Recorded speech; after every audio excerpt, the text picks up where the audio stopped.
Hello everyone, how are you all? I hope all are doing good. இந்த கிளாஸில் நம்ம conditional சென்டென்சஸை பற்றி பார்க்க போகிறோம். இஃப் பேஸ் பண்ணி ஒரு சென்டென்ஸ் எழுதுங்க அப்படின்னு சொன்னால் என்ன பண்ணுவீங்க? If I were the bird I would fly அப்படின்னு எழுதுவீங்க இல்லையா?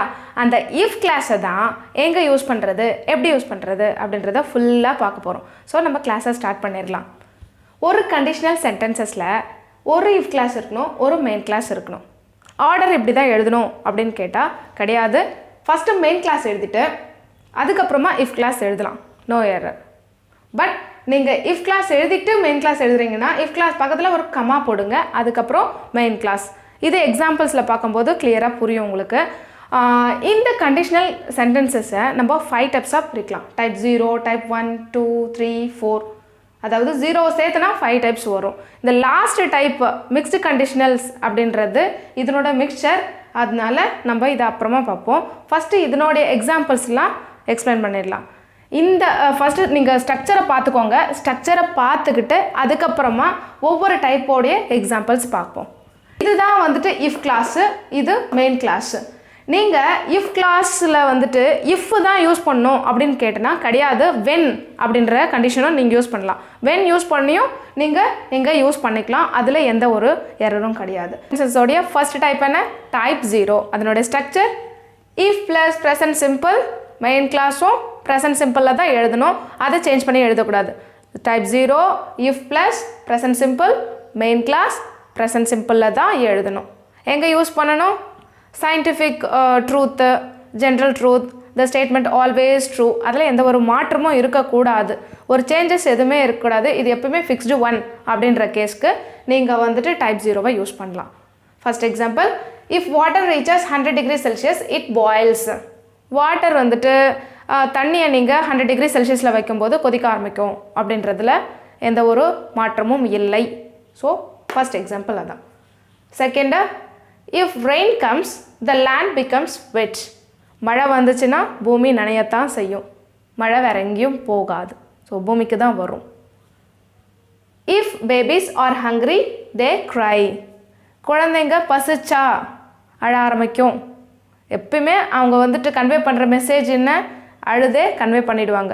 ஸோ அதுதான் third example. Next, if you heat butter it melts. பட்டரை, வெண்ணெயை நீங்கள் வந்து சுட ஹீட் பண்ணுறீங்கன்னு வச்சுக்கோங்க, அது மெல்ட் ஆக ஆரம்பிக்கும், உருகும் இல்லையா, உருகிற தன்மை. ஸோ அதில் எந்த ஒரு மாற்றமும் இல்லை. ஸோ எந்த சேஞ்சஸும் இல்லை, ஆல்வேஸ் ட்ரூ அப்படின்றப்போ நீங்கள் டைப் 0வை யூஸ் பண்ணலாம். டைப் 0 தான் யூஸ் பண்ணணும். Next type 1. அதனுடைய structure if plus present simple. Main கிளாஸில் சிம்பிள் ஃப்யூச்சரில் எழுதணும். சிம்பிள் ஃப்யூச்சர்னா வில், வில் ப்ளஸ் V1 ஃபார்மில் எழுதணும். வில் ப்ளஸ் பக்கத்தில் நார்மல் பேஸ் வேர்பில் எழுதணும். ஓகே, எக்ஸாம்பிள்ஸ் பார்ப்போம். If you write well you will clear the exam. இதுதான் ஒரு எக்ஸாம்லேயும் நடக்குது. நல்லா எழுதுன மாதிரி இருக்குது, ஆனால் கிளியர் ஆகலை, கிளியர் ஆகும், அது நம்ம ரிசல்ட்டு நம்ம கையில் இல்லை அப்படின்ற மாதிரி நீங்கள் வருவீங்க இல்லையா? பாசிபிள் கேஸ் 50-50, அதுதான் இந்த எக்ஸாம்பிள். ஸோ நாட் கன்ஃபார்ம்டு 1, 50-50ன்றப்போ நீங்கள் டைப் 1 பாசிபிள் கேஸ்க்கு யூஸ் பண்ணிக்கோங்க. கண்டிப்பாக நீங்கள் நல்லா பண்ணியிருந்தீங்கன்னா கிளியர் பண்ணுவீங்க. Put your hard work, you will get the result, you will get the good positive result. So do well. Next example பார்ப்போம். If it rains I will stay at home. மழை வருதுன்னா நான் வீட்டில் இருப்பேன். மழை வருமா வராதான்றது தெரியாது, நான் இல்லை மழை வந்தால் நான் வந்துட்டு வெளியே கூட போவேன், என்ன வேணால் நடக்கலாம், பாசிபிள் கேஸ் அப்படின்றப்போ நம்ம இந்த ஸ்டேட்மெண்ட் யூஸ் பண்ணிக்கலாம். If you help the poor they will be thankful to you. இப்போ இருக்க மக்கள்லாம் வந்துட்டு நன்றியை தெரிவிக்கிறாங்களா இல்லையா அப்படின்றது தெரியாது. பட் நம்மளுடைய கடமை ஏழை மக்களுக்கு, நீடி பீப்புளுக்கு நம்ம ஹெல்ப் பண்ணணும், அதுதான். Next type 2. அதனோட structure if plus past tense would plus base verb. Base வேர்ப்னா V1 ஃபார்ம், நார்மல் ப்ரெசன்ட் டென்ஸில் எழுதணும். Example, if I were the manager I would promote you to the next level. நான் மேனேஜராக இருந்தால் உன்னை நெக்ஸ்ட் லெவலுக்கு promote பண்ணியிருப்பேன். இதுவும் இமேஜினரி ஸ்டேட்மெண்ட் தான். ஸோ மேனேஜர் கிடையாது, அவன் ப்ரொமோஷன் கிடைக்கல, நெக்ஸ்ட் லெவலுக்கு ப்ரொமோஷன் ஆகலை. அப்போது இஃப் ஐ வேர்ன்றது past, wood plus base verb. இங்கே woodக்கு பதிலாக நம்ம could யூஸ் பண்ணலாமா யூஸ் பண்ணலாம், should யூஸ் பண்ணலாமா யூஸ் பண்ணலாம், might யூஸ் பண்ணலாமா யூஸ் பண்ணலாம், எது வேணால் யூஸ் பண்ணலாம். would, could, should past tenseல யூஸ் பண்ணுங்கள். இது எல்லாம் past tense தான். ப்ளஸ் நீங்கள் base verb V1ல தான் எழுதணும். இங்கே எழுதிடலாம். இங்கே could, should, might எது நீங்கள் எழுதினாலும் கூட V1 ஃபார்மில் தான் நீங்கள் ஃபாலோ பண்ணணும்.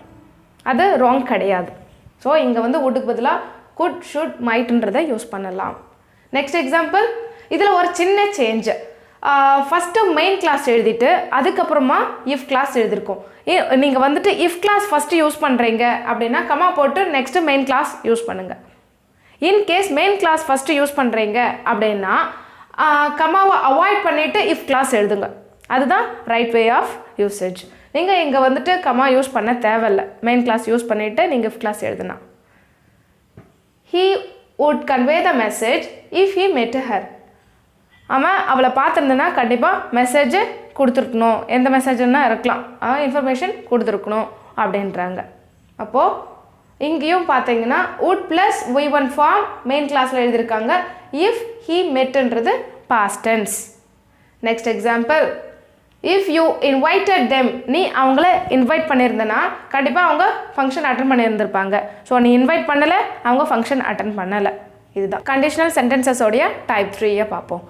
if plus past perfect if கண்டிஷனில் இருந்ததுன்னா மெயின் கிளாஸில் என்ன இருக்கணும், would have past participle V3 ஃபார்மில் எழுதணும். Example, if I had bought the flower pots, I would have decorated my home. Flower pots நான் வாங்கியிருந்ததுன்னா கண்டிப்பாக வீட்டை டெக்கரேட் பண்ணியிருப்பேன்.